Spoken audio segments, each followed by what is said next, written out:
আমি হিন্দু সন্ত্রাসীদেরকে বলবো এটা গুজরাট নয়, এটা বাংলাদেশ। আমি হিন্দুদেরকে বলবো এটা দিল্লি নয়, এটা বাংলাদেশ। আমি বলবো এটা ইন্ডিয়া নয়, এটা শাহজালালের পুণ্যভূমি বাংলাদেশ। এখানে আপনি আমার ভাইকে পিটিয়ে মারবেন আর পূজার নামে দেশি অস্ত্র আমাদেরকে দেখাবেন। যদি আমাদের সাথে আপনারা খেলতে চান মাঠে আসেন, আমরা খেলার জন্য প্রস্তুত।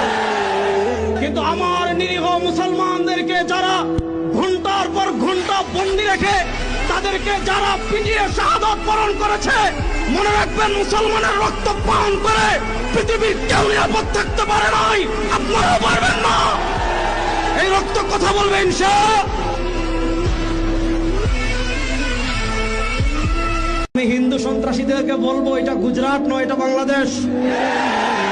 আমি হিন্দুদেরকে বলবো এটা দিল্লি নয়, এটা বাংলাদেশ।